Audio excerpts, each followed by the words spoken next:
साहित्य निधि में प्रस्तुत है सुभद्रा कुमारी चौहान जी की लिखी हुई कहानी राही। तो शुरू करते हैं कहानी राही। तेरा नाम क्या है? राही। तुझे किस अपराध में सजा हुई? चोरी की थी सरकार। चोरी? क्या चुराया था? नाज की गठरी। कितना नाज था? होगा 5-6 सेर। और सज़ा कितने दिन की है? साल भर की। तो तूने चोरी क्यों की? मजदूरी करती तब भी तो दिन भर में 3-4 आने पैसे मिल जाते। हमें मजदूरी नहीं मिलती सरकार, हमारी जाति मांगरोड़ी है, हम केवल मांगते खाते हैं। और भीख ना मिले तो फिर चोरी करते हैं। उस दिन घर में खाने को नहीं था, बच्चे भूख से तड़प रहे थे। बाजार में बहुत देर तक मांगा, बोझा ढोने के लिए टोकना लेकर भी बैठी रही, पर कुछ नहीं मिला। सामने किसी का बच्चा रो रहा था, उसे देखकर मुझे अपने भूखे बच्चों की याद आ गई। वहीं पर किसी की नाच की गठरी रखी थी, उसे लेकर भागी ही थी कि पुलिस वाले ने पकड़ लिया। अनीता ने एक ठंडी सांस ली, बोली, फिर तूने कहा नहीं कि बच्चे भूखे थे इसलिए चोरी की? संभव है इस बात से मजिस्ट्रेट कम सजा देता। हम गरीबों की कोई नहीं सुनता सरकार। बच्चे आए थे कचहरी में, मैंने सब कुछ कहा पर किसी ने नहीं सुना। राही ने कहा। अब तेरे बच्चे किसके पास हैं? उनका बाप है? अनीता ने पूछा। राही की आंखों में आंसू आ गए। वो बोली, उनका बाप मर गया सरकार, जेल में उसे मारा था और वहीं अस्पताल में वो मर गया। अब बच्चों का कोई नहीं है। तो तेरे बच्चों का बाप भी जेल ही में मरा? वो जेल क्यों आया था? अनीता ने प्रश्न किया। उसे तो बिना कसूर के ही पकड़ लिया था सरकार, राही ने कहा। ताड़ी पीने को गया था, 2-4 दोस्त भाई उसके साथ थे। मेरे घरवाले का एक वक्त पुलिस वाले से झगड़ा हो गया था, उसी का बदला उसने लिया। 109 में उसका चालान करके साल भर की सज़ा दिलवा दी, वहीं वो मर गया। अनीता ने एक दीर्घ निश्वास के साथ कहा, अच्छा जा अपना काम कर। राही चली गई। अनीता सत्याग्रह करके जेल आई थी। पहले उसे B क्लास दिया गया था, फिर उसके घर वालों ने लिखा पढ़ी करके उसे A क्लास दिलवा दिया। अनीता के सामने आज एक प्रश्न था।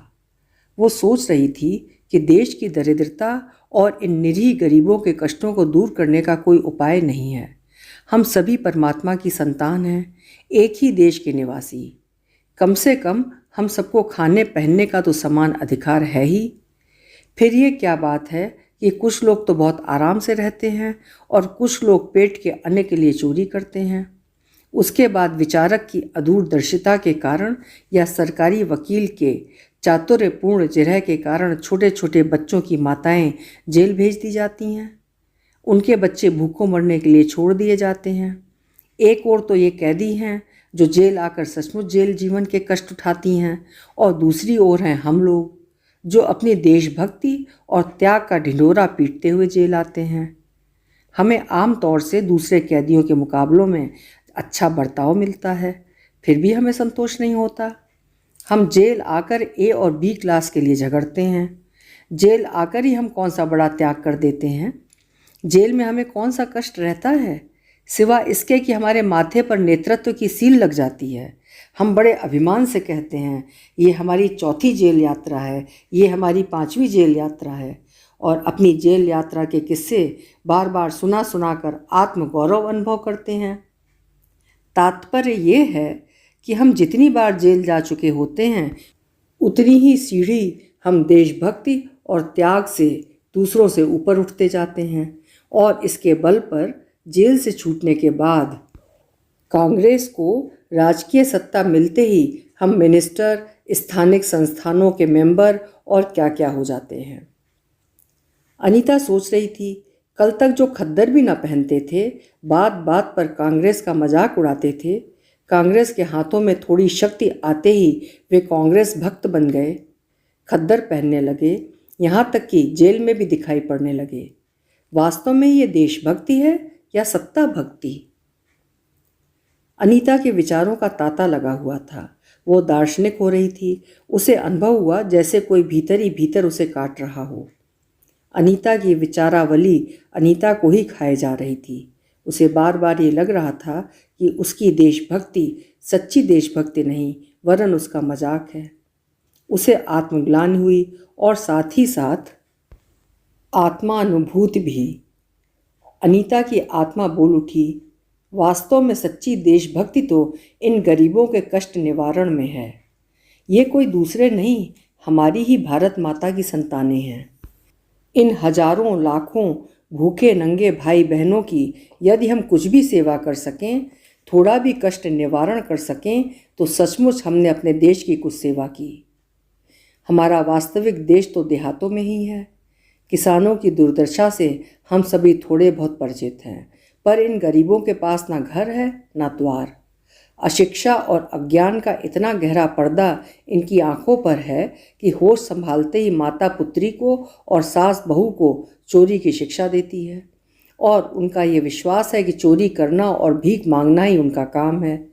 इससे अच्छा जीवन बिताने की वो कल्पना ही नहीं कर सकते। आज यहाँ डेरा डाल के रहे तो कल दूसरी जगह चोरी की, बचे तो बचे, नहीं तो फिर 1-2 साल के लिए जेल। क्या मानव जीवन का यही लक्ष्य है? लक्ष्य है भी अथवा नहीं। यदि नहीं है तो विचारादर्श की उच्च सतह पर टिके हुए हमारे जन नायकों और युग पुरुषों की हमें क्या आवश्यकता? इतिहास, धर्म, दर्शन, ज्ञान, विज्ञान का कोई अर्थ नहीं होता, पर जीवन का लक्ष्य है, अवश्य है। संसार की मृग मरीचिका में हम लक्ष्य को भूल जाते हैं। सतह के ऊपर तक पहुंच पाने वाली कुछ एक महान आत्माओं को छोड़कर सारा जन समुदाय संसार में अपने को खोया हुआ पाता है। कर्तव्य का उसे ध्यान नहीं, सत्यासत्य की समझ नहीं, अन्यथा मानवीयता से बढ़कर कौन सा मानव धर्म है? पतित मानवता को जीवन दान देने की अपेक्षा भी कोई महत्तर पुण्य है?